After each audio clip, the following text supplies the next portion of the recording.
Welcome to The Source, where we combine the headlines with in-depth conversations with the newsmakers themselves. I'm Pinky Webb. Today on the program, President Rodrigo Duterte defends the Presidential Security Group and orders them to ignore summons from Congress as lawmakers probe the controversial use of unregistered vaccines. Investigators are looking into the role of government officials in the illegal importation and the use of the unauthorized vaccines. NBI Deputy Director and Spokesperson Ferdinand Lavin joins us live. And later, police are now hunting the remaining suspects behind the rape slay of a 23-year-old flight attendant at a Makati hotel. We'll speak with Makati Police Chief Colonel Harold Depositar and the family's legal counsel, Attorney Jose Leda III, live.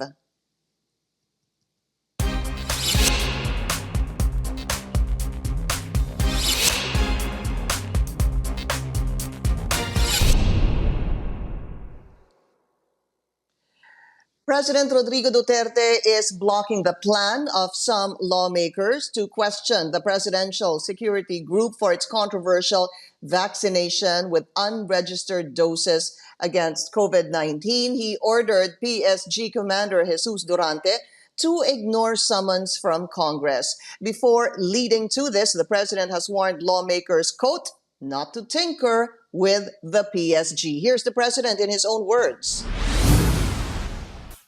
Those things may happen. I will ask them to shut up and not to answer any question. And I'm not threatening. Please do not cite them in contempt by detaining them. I will not allow it. Pupunta ako dyan sa Congress, kukunin ko sila. Masyado kayong yan. Pag ginawa ninyo yan, there will be a little crisis. Nasa inyo, ako, I am prepared to defend my soldier. I will not allow them, for all of their good intentions, to be brutalized in hearing. The other one is I might just decide to not allow them to ignore your summons. The Armed Forces of the Philippines cancels its investigation on the PSG vaccination following President Duterte's statement Monday night. And how will this impact the NBI probe? Let's go straight to the source of this story. We have NBI Deputy Director and Spokesperson Ferdinand Lavin. Attorney Lavin, welcome to the source. Maraming salamat po sa inyong oras. Mabuhay kayo, Miss Pinky, at salamat din.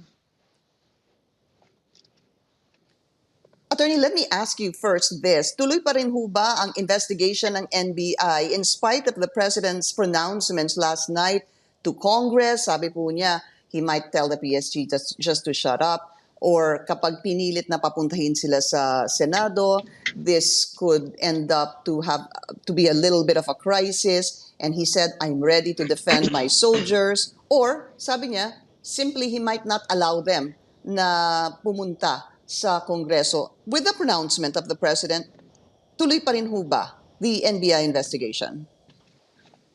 Yes, tuloy ang NBI investigation dahil meron kaming order galing kay Secretary Guevara na tanggap ng NBI kahapon. At sa aking pakiwari, yung pagsabi ng mahal na Pangulo ay patungkol naman sa ng Kongreso. And it has nothing to do with the NBI investigation, even if the Armed Forces of the Philippines, the AFP, already also canceled its investigation dito po sa PSG vaccination. Yes, tuloy ang sa amin unless that order of the Secretary is withdrawn. I got that, sir. So let us know, where are you with regards to the probe on the vaccination of PSG members? Yesterday, upon receipt of the department order, our agents, led by Attorney Dongalio of the Special Action Unit, already sent a communication to the Food and Drugs Administration requesting for a certification on whether there had already been vaccines which had been registered, or whether there are vaccines submitted for registration, and on what stage already are these vaccines on the registration process. Are you specifically asking about a particular vaccine or all the vaccines in general? All the vaccines in general, that's correct.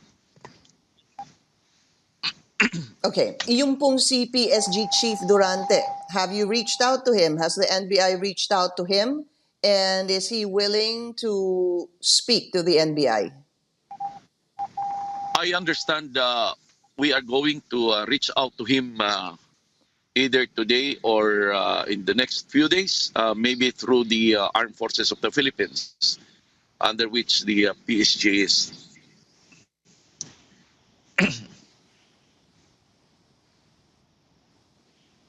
And what happens, attorney, sakaling hindi po pumayag ang AFP? Well, kung hindi naman pumayag o mag-operate, ay patuloy naman ang investigasyon, at we will build up the case on independent evidence. So, attorney, you have so far a communication sent to the Food and Drug Administration. Sabi niyo po tomorrow or within the week kay PSG Chief Durante. Who else does the NBI need to speak to be able to come up with a finding on this?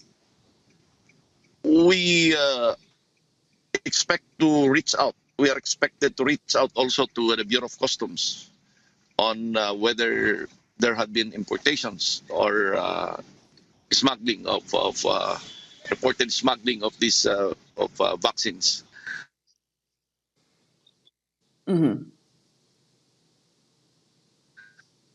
Attorney, are you there? We are also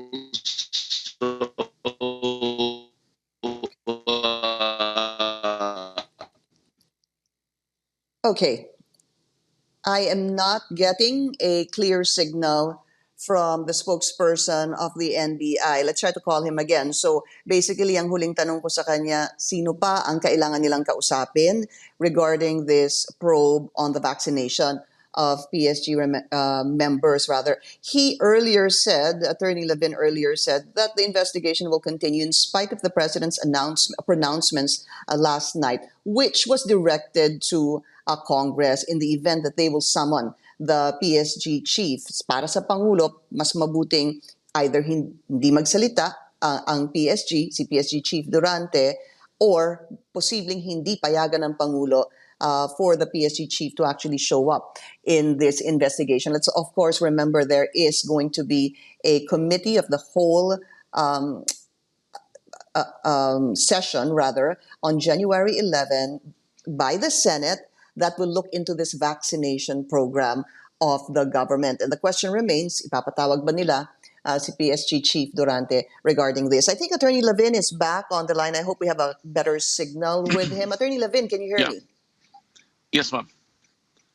Okay. I think na naiwan po tayo, Attorney, doon sa sino pa ho ang inyong ipapatawag. I believe that was my last question, sir. Sabi niyo po, Bureau of Customs. We will also reach out to the Bureau of Customs on the matter of importation, or how did the vaccines of this like have come to our shores, no? And we also expect that we can reach out to Miss Teresita Angsi for her statement on involving POGO workers. Yes. I want to talk about that a little later on, Attorney. So far, what do you know regarding the PSG vaccination? Do you know more or less how many members were vaccinated? Do you know what other information can you share with us so far?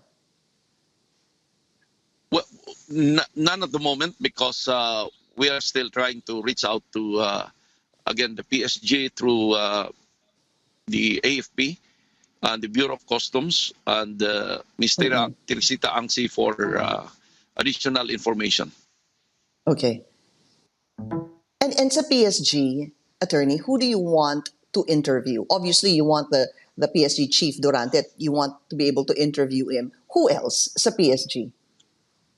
I have no information at this time as we have yet to check on how the armed forces will respond to our maybe an invitation. They can send This over invitation. a lawyer. Okay, let's call it. I see. They can send a lawyer on behalf of, ganun ho ba, the PSG chief? Yes, the invitation is always that the person is requested to appear for investigation or a representative or a lawyer, especially in this particular case. We would appreciate if by counsel, if or the person is assisted by counsel. And a lawyer will suffice for you in this particular investigation? Yes. If a lawyer submits an affidavit, a letter, then that would suffice. Okay, but you need to find out what? What are the questions you want to find out from the PSG chief who could be represented by a lawyer?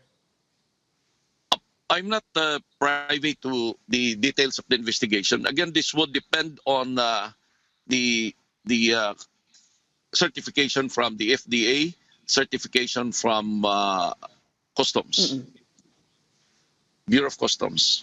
Opo, the certification. Yeah, but we do know, of course, that the FDA has so far not issued any emergency use authorization on any vaccine. But you want what? An official response to this, an official reply to the questions or the inquiry of the NBI. Because we cannot hold on to their open statements.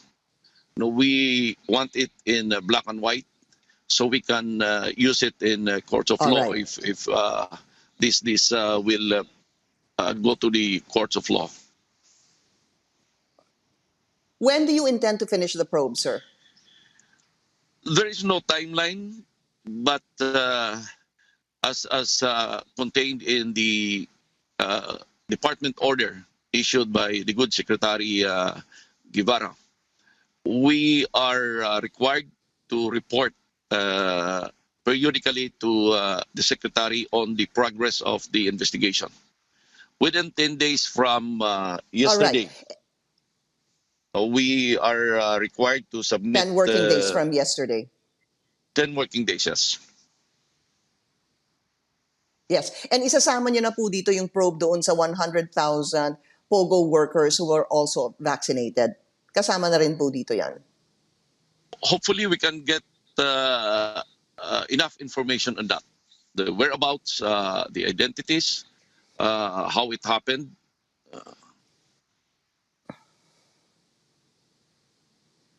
Okay.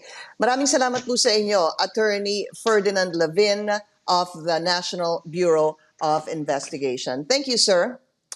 Authorities are hunting the other suspects behind the rape slay of a 23-year-old flight attendant at a Makati hotel. We'll speak to the Makati Police Chief for an update on the case.